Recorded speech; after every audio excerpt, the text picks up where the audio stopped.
ভয়তে স্কুলতো নাযাওঁ গাঁতত সোমাব লাগে যে এই স্কুলত একেবাৰে গাতে গাতে লৰ্ড মাৰি ফুৰোঁ যেতিয়া 1 ঘণ্টামান হ'ব তেতিয়া হুইচেল মাৰিব তেতিয়া ওলাই আহোঁ আৰু তেতিয়া নিজৰ ঘৰত গৈ উমলি থাকোঁ আৰু কিৰণ চন্দ্ৰ সোণোৱাল এয়া আপোনাৰ ককাইদেউ কি নাম আছিলে বাবুৰাম কছাৰী এজন হ'ল গহীন জমাদাৰ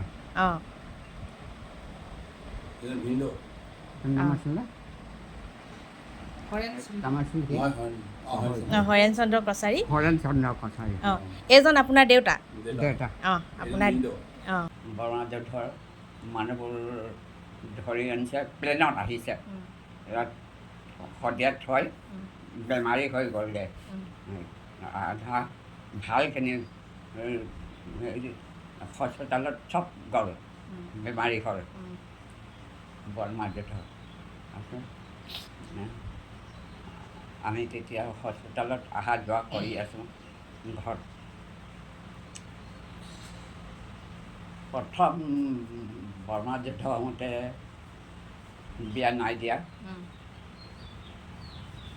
প্ৰথম যুদ্ধ হওঁতে বিয়া নাই তেতিয়া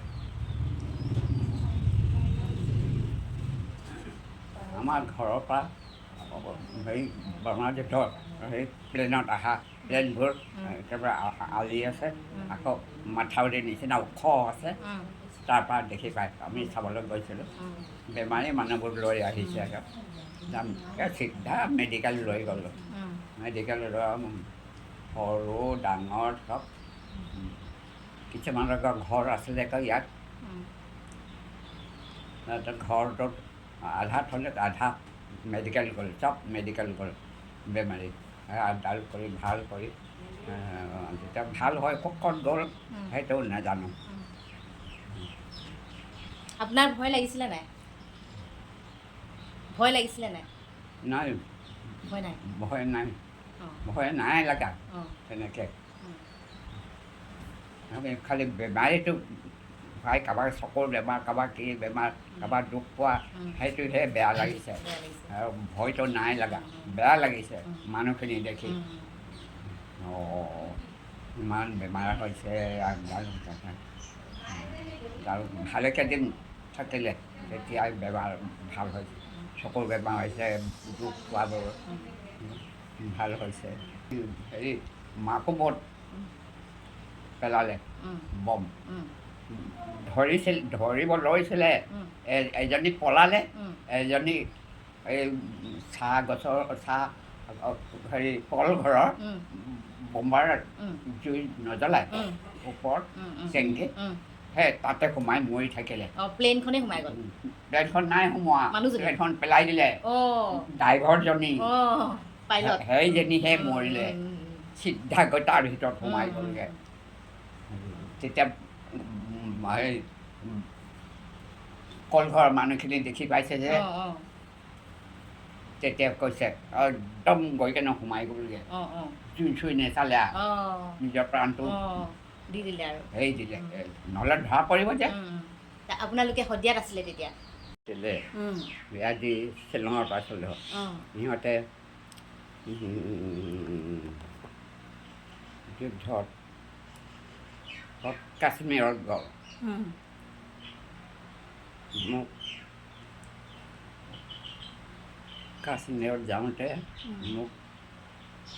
শ্বিলঙতে বাইদেউৰ লগত থাকিলোঁ বাইদেউ আছিলে বাইদেউ ট্ৰেইনিং চেণ্টাৰত আছিলে ভিনদেউ ট্ৰেইনিং চেণ্টাৰত তাত মই তাতে থাকিলোঁ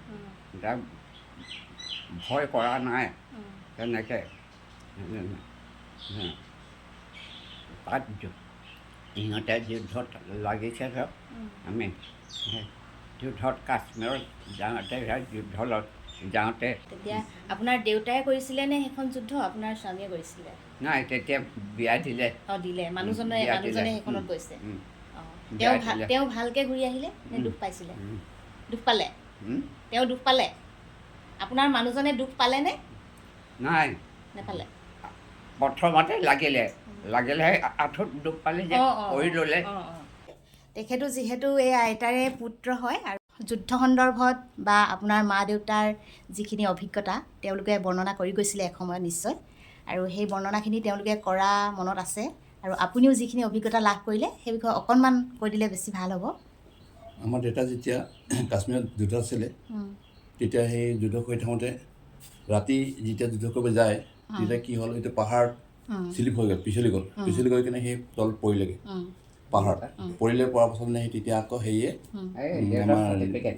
আৰ্মি হেলিকপ্টাৰ নি কিনে উঠাই আনি কিনে শ্বিলঙলৈ লৈ আনিলে।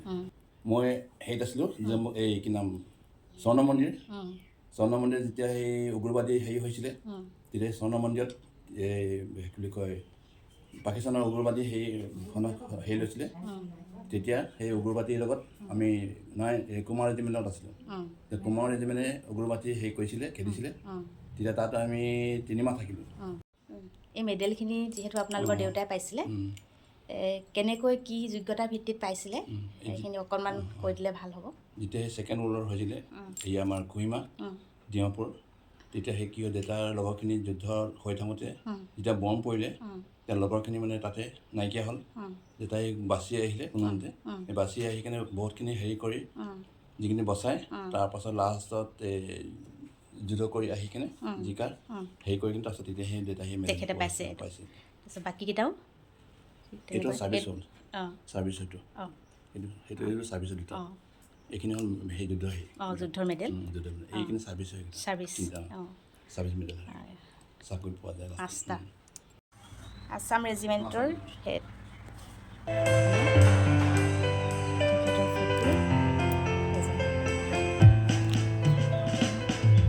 জম্মু এণ্ড কাশ্মীৰ 1947-48ৰ মেডেল।